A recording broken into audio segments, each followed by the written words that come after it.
अस्सलाम वालेकुम नाज़रीन, आपका मेज़बान यासिर शामी आपकी खिदमत में हाजिर है और आप देख रहे हैं डेली पाकिस्तान। मेरे साथ मौजूद हैं नायाब उमरानी। ये वो लड़की है जो इंसानी हकूक़ के आलमी दिन पर इस्लामाबाद में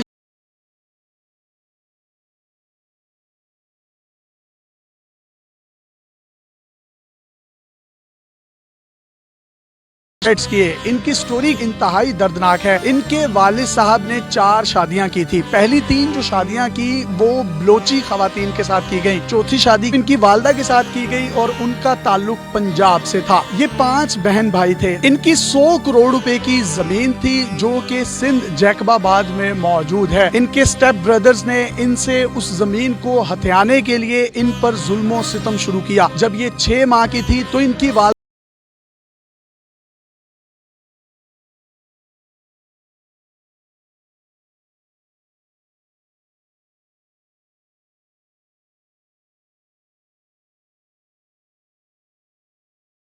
यानी ठीक 1 साल के बाद इनके वालिद साहब की नेचुरल डेथ हो गई। इनका सबसे बड़ा भाई जिसको 4 मंजिला छत से धक्का देकर मेंटली और फिजिकली डिसेबल कर दिया गया। दूसरा भाई जिसकी शादी 2014 में हुई, 2015 में उसको और उसकी बेगम यानी इनके भाई और इनकी भाभी को सर में गोलियां मारकर मर्डर कर दिया गया, क्योंकि शादी के बाद अगर बच्चे होते तो वो विरासत के हिस्सेदार बनते।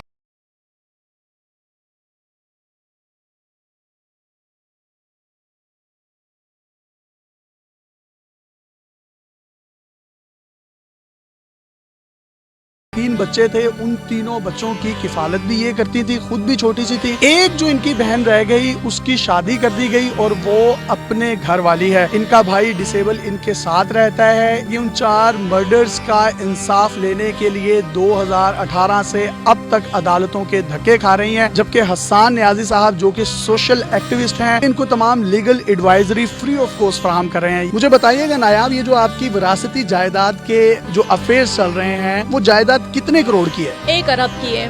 100 करोड़ की जी। इसमें कौन लोग हैं जिन्होंने मर्डर किया? आपकी वालदा का पॉइजन दिया, आपकी बहन को मारा, आपके भाई को मारा, आपकी भाभी को मारा, आपके भाई को 4 मंजिला छत से धक्का देकर डिसेबल कर दिया गया मेंटली और फिजिकली तौर पर। वो मेरे स्टेप ब्रदर से और मेरे बाबा का ताल्लुक बलोच कबीले से था और मेरी वालदा पंजाब से थी। बाबा ने जब मेरी अम्मी से शादी की तो बाबा की पहले ही अपने फैमिली में शादियाँ हो चुकी थी। आपकी वालदा के साथ उनकी चौथी शादी थी? जी। तो पहली जो 3 शादियाँ थी वो बीवियाँ कौन सी थी? वो बाबा के अपने खानदान बलोच से थी, उमरानी कबीले से। तो उनको इशू क्या था आपकी मदर से? जब मेरी अम्मी का कत्ल किया गया उस वक्त में 6 मंथ की थी। अम्मी को पॉइजन देकर कत्ल किया गया था। किसने पॉइजन दिया था? स्टेप ब्रदर्स ने। वजह क्या थी उनको पॉइजन देने की? बाबा ने अम्मी के नाम घर किया था, होटल किया था और कुछ जमीनें अम्मी और जो मेरा भाई है उसके नाम किए थे। तो ये जो स्टेप ब्रदर्स और स्टेप मदर्स इनसे ये बात बर्दाश्त नहीं हुई तो मेरी अम्मी को पॉइजन देकर कत्ल किया गया। आपके वालिद साहब उस केस में मुद्दई क्यों नहीं बने जब उनकी वाइफ का मर्डर कर दिया गया, पॉइजन दिया गया? बाबा को फालिज का अटैक हुआ था तो बाबा बीमार थे। आपके मदर के कोई बहन भाई नहीं थे, मामू खाला वगैरह? नहीं, मेरी वालदा यतीम थी, माँ बाप भी नहीं थे और भाई बहन भी नहीं थे। इकलौती थी? जी। कुछ टाइम के बाद बाबा भी फोत हो गया तो हम बिल्कुल यतीम हो गए। बाबा की नेचुरल डेथ हुई? जी। हम 5 बहन भाई थे, 3 बहनें 2 भाई। जो बड़ा भाई था उस वक्त उसकी 12 साल एज थी तो उस भाई को मेंटली और फिजिकली टॉर्चर करके परमानेंटली डिसेबल कर दिया। हम बहन भाई जो दूसरे छोटे थे हमसे घर का काम लिया जाता था और हमारे ऊपर हर तरह का जुल्म किया गया। जब हम बड़े हुए तो 2008 में दादा ने हमें जमीनों का विरासत का हिस्सा दिया। फिर जो हिस्सा तकरीबन कितना बनता है? वो हिस्सा जो हमें 2008 में मिला था वो 1 अरब का था। बड़ा भाई तो बेचारा डिसेबल हो गया। जो छोटा भाई था 2008 में हम कराची चले गए। भाई ने हमदर्द यूनिवर्सिटी से ला किया, अपनी स्टडी मुकम्मल कर दी तो फिर हम 2014 में जैकबाबाद अपने इलाके में वापस आए। भाई ने शादी की, फिर से मेरे सौतेले भाइयों की साजिशें शुरू हो गई कि अभी इसने शादी की है और एक वारिस आएगा इस प्रॉपर्टी का। भाई का कत्ल कर दिया। किस तरीके से कत्ल की वारदात हुई जिसमें आपके भाभी और भाई को मारा गया? अम्मी को तो पॉइजन दिया था और भाभी और भाई को दोनों को सर में गोलियां मारी। 2015 में मेरी भाई और भाभी का कत्ल हुआ और इस तरह हमारी सारी जमीनों पर, प्रॉपर्टी पर, ट्रांसपोर्ट के बिजनेस पर स्टेप ब्रदर्स ने कब्जा कर लिया। फिर मेरी बहन थी एडवोकेट सनम, तो उसने एक भाई के केस को भी परसू किया और प्रॉपर्टी के केसेस को भी। इस तरह हमें काफी थ्रेट्स दे रहे थे कि आपको भी मार देंगे, जैसे कि भाभी भाई को, अम्मी को मारा। लेकिन सनम बाजी ने केस को परसू किया। खुद भी एक वकील थी? जी, वो भी वकील थी। एक दिन कोर्ट से वापस आ रही थी तो दरवाजे पे ही मेरी बहन को गोलियां मार दी गई। जो पैरवी कर रही थी उस बहन को भी मार दिया गया। अब आप 2 बहनें रह गई और एक भाई। सनम बाजी कोर्ट से वापस आ रही थी, दरवाजा मैंने खोला था तो सनम बाजी को उन लोगों ने मारा, एक गोली टांग में मारी और दूसरी दिल पे गोली मारी। सनम बाजी के कत्ल के केस में मैं और मेरी बहन, सनम बाजी के 3 बच्चे हम आई विटनेस है। उनकी बेटी भी आई विटनेस है सनम की? जी, सनम बाजी की बेटी भी आई विटनेस है। उसकी उम्र कितनी है? उसकी उम्र अभी जो है 12 साल है, जब उसकी वालदा का मर्डर हुआ था वो 8 साल की थी। यानी कि 8 साल की बच्ची ने अपनी आंखों के सामने अपनी माँ का मर्डर होते देखा है। जी, जिस भाई को डिसेबल किया गया था तो सनम बाजी के मर्डर से कुछ दिन पहले उसको होटल की छत से दिखा दिया गया ताकि ये भी मर जाए। उसकी टांगे दोनों जो है ना वो टूट गई, लेकिन अल्लाह ने उसको जिंदगी दी। मैंने अपने स्टेटमेंट दिए तो काफी मुझे भी थ्रेट्स मिलने लगी। इस तरह मैं जैकमाबाद सिंध से इस्लामाबाद आ गई अपनी जान बचाकर। अब आप 2 बहनें रह गईं और एक भाई डिसेबल रह गया। एक बहन और एक भाई का मर्डर कर दिया गया। जब आपकी बहन सनम का मर्डर कर दिया गया तो उसके कितने बच्चे थे? 3 बच्चे थे सनम बाजी के। तो उन बच्चों को भी आपने पाला है, उसके बाप ने पाला? नहीं, मेरे पास है बच्चे, मैं पाल रही हूँ। उन बच्चों को आपने कैसे पाला? जब मैं इस्लामाबाद आई थी तो इस तरह रहती थी कि मैं सफाई करती थी, बर्तन धोती थी, खाना बनाती थी, तो फिर वो हमें अपने घर में रखते थे। यानी लोगों के घरों में काम कर करके उन यतीम बच्चों की परवरिश भी आपने की अपनी बहन के? जी बिल्कुल। और वो जो डिसेबल आपका भाई है उसकी भी अटेंडेंट आप ही बनी और उसको भी आपने संभाला? जी, मैंने ही संभाला है उसे। और एक आपकी जो बहन थी वो किधर गई? वो गांव में जो हमारा इलाका है ना वहाँ पर उसकी शादी हुई है। वो अपने घर वाली है? जी, अपने घर। इस वक्त आप और आपका जो डिसेबल भाई है और आपकी बहन के वो जो मस्कीन बच्चे हैं आप उनकी किफालत करते हैं। मैं किफायत कर ये रही हूँ। धक्के क्यों दिए गए जब आप इस्लामाबाद में शीरी मजारी साहिबा के ऑफिस में गई? मैं 2 साल से उनकी ऑफिस जा रही थी लेकिन मुझे रिस्पांस नहीं मिल रहा था। इंटरनेशनल ह्यूमन राइट्स डे था तो मैं उस उम्मीद पर गई थी कि शायद आज शीरी मजारी साहिबा मेरा केस सुने। जब मैं उनकी ऑफिस गई तो उनका जो पीए से इब्रार, उसने मुझे कहा कि आप 2 सालों से आ रही है, मैं आपको यही कहता हूँ कि ये एक शोपीस मिनिस्ट्री है। फिर भी मैंने उनसे इसरार किया कि सर काइंडली मेरी एक ही रिक्वेस्ट है कि आप मैम शीरी मजारी से कहे कैबिनेट में असेंबली में मेरे लिए बात करे। इसकी फैमिली में इतने ज्यादा मर्डर हुए और आई विटनेस में मैं हूँ, मुझे काफी थ्रेट थे, तो मेरे वीडियो लिंक पे बयान रिकॉर्ड किए जाए। जब मैंने उनसे ये कहा तो उसने मुझे कहा कि आपके भाई बहन कोई मिनिस्टर थे कि हम उनके केस का नोटिस ले।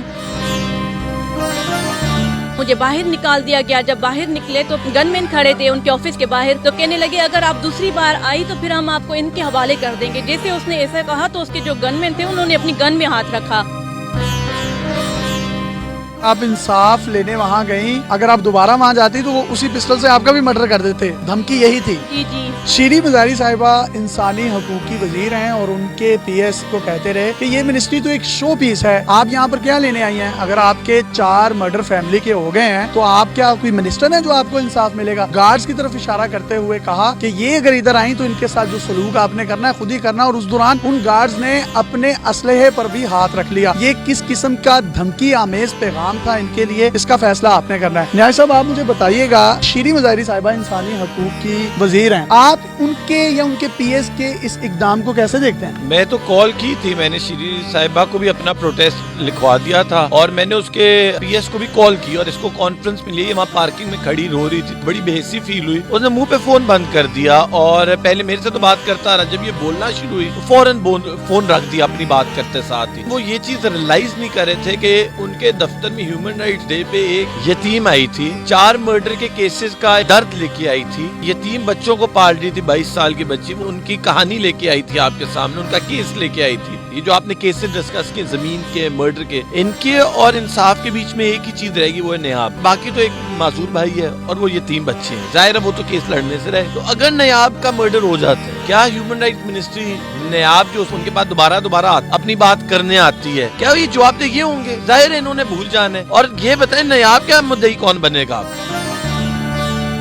अदालतों से इंसाफ नहीं मिला और वो इंतजामिया की एक वजीर के पास गई और उनका पीएस कह रहा है कि आप मिनिस्टर नहीं है, तो फिर ये इंसानी हकूक की जो वजारत है इसको बंद कर देना चाहिए। मुझे भी उसने बड़ी बेबसी दिखाई फोन में कि हम क्या कर सकते क्या नहीं, कुछ भी नहीं कर सकते, लेकिन आप ये जरूर कर सकते हो, आप इसकी एक रिक्वेस्ट है कि कैबिनेट में रेज करो और इंटीरियर मिनिस्ट्री को एक लेटर लिखो कि केस स्पेशल नौयत के, आप लोकल कोर्ट को लिखो, सेशन जज को लिखो, सिंध के चीफ जस्टिस को लिखो कि ये केस को इस्लामाबाद शिफ्ट किया जाए, क्योंकि इस बच्ची की जिंदगी खतरे में, 2 साल से इस्लामाबाद में छुपी हुई है। वो इतना भी नहीं कर सकते, फिर 5वां मर्डर ही सही। अल्लाह اللہ نہ کرے میرے मुंह में खाक, अगर इनका मर्डर हो जाता है तो इनका मदई कौन बनेगा, ये भी एक बहुत बड़ा सवाल है. ये आम लीगल केस नहीं है, ये एक ऐसा केस है जिसमें इसको मार दिया जाए तो आगे कोई इसका वाली वारिस नहीं है. वो मार दिया इसलिए भी जाएगा कि 100 करोड़ की प्रॉपर्टी का मामला है और यहाँ पर तो लोग 1 रुपया नहीं छोड़ते. आखिर में आप इमरान खान साहब से, चीफ जस्टिस ऑफ पाकिस्तान से या किसी भी स्टेक होल्डर से जो हमारी इस वीडियो को देख रहा है कोई पैगाम देना चाहें तो दे सकते हैं. प्राइम मिनिस्टर इमरान खान साहब से मैं अपील करती हूँ कि मेरे केस का नोटिस ले और मेरे जो स्टेटमेंट है वो वीडियो लिंक पे रिकॉर्ड की जाए ताकि उन जालिमों को सजा मिले और मुझे इंसाफ मिल सके. न्याय साहब, आपके भी एक घर का फर्द प्राइम मिनिस्टर ऑफ पाकिस्तान है, आप पर्सनल कैपेसिटी में भी कोई रिक्वेस्ट कर सकते हैं उनसे. जो लोकल लेवल पे वकील है वो भी इनके साथ दगा कर चुके हैं, धोखा दे चुके हैं इनको. इनफैक्ट लॉ कमिश्नर जो वाइट फीमेल है वो उसने भी इनके साथ धोखा किया. मैं ये रिक्वेस्ट करूंगा आप एक यतीम के साथ सारे खड़े हो, सुप्रीम कोर्ट इनका केस सुनिए, काइंडली इस केस को एंड मंथ तक इंजाम तक अपने होते हुए पहुंचाएं. आप इन लोगों, इन दरिंदों को बताएं कि सिंध में भी एक बलोच की बेटी को उसका हक, चाहे उसकी माँ पंजाबी हो, तो मिल सकता है. असल खतरा क्या है सारे वडेरों को, इसको बड़े बड़े वडेरे भी आते हैं, कहते हैं वहाँ जिरगा बैठा है कि तुम मर्डर केस वापस लो, हम तुम्हें 8 करोड़ रुपए देंगे. ये जिरगा कब बैठा है? ये जिरगा बैठे तकरीबन 6 महीने भी नहीं हुए, शायद 6 महीने पहले ऑफर की गई कि 8 करोड़ रुपया उन 4 मर्डर्स के बदले में ले लो, एक लाश की कीमत 2-2 करोड़ लगाई गई है. हम अटेस्टेड थंब के स्टैम्प पेपर पे जिरगे का पेपर है वो भी आपको देंगे. नहीं, आपकी ये जंग खाली इसके लिए नहीं है. अगर इसको मिल गई गलती से लैंड में हिस्सा, पूरे सिंध में लड़कियों को पता चल जाएगा कि सिंध की बेटियों को अपना जमीनों में हक मिलने लग जाएगा. और इस केस की एक नौयत है, ये आधी जमीन इसकी बलोचिस्तान में, आधी सिंध. तो जी ये ऊंट किस करवट बैठेगा इसका फैसला तो वक्त करेगा, लेकिन कानून नाफिज करने वाले इदारे और हमारा जो निज़ाम इंसाफ है, मेरी उनसे भी रिक्वेस्ट है कि जो कुछ आप इनके लिए कर सकते हैं जरूर करें. और इंसानी हकूक की वफाकी वजीर हैं शीरी मज़ारी साहिबा, उनसे भी हाथ जोड़कर अपील है कि आप अपने स्टाफ के रवैये पर भी रिव्यू करें. 4 मर्डर्स हुए, 4 जनाजे इनके घर से उठे और अगर 5वां अल्लाह ना करे इनका भी मर्डर हो जाता है तो कोई मुद्दई नहीं बनेगा और वो 100 करोड़ रुपए की जो जायदाद है वो इनके सुतेले बहन भाई हथिया लेंगे. और न्याजी साहब ने बड़ी एक खूबसूरत बात की कि सिंध में, बलोचिस्तान में और मतवसत जितने भी एरियाज हैं अंदरूनी सिंध के, जैकबाबाद के, वहाँ पर लड़कियों को अभी तक विरासत में हिस्सा नहीं दिया जाता. अगर इनको हिस्सा मिल जाता है तो बाकी लड़कियों को भी शय मिलेगी कि वो भी अपनी करोड़ों अरबों की जायदादों में से कुछ लाखों की हिस्सेदार बन सके. अपने मेजबान यासिर शामी को इजाजत दीजिए और देखते रहिए डेली पाकिस्तान. अल्लाह हाफिज.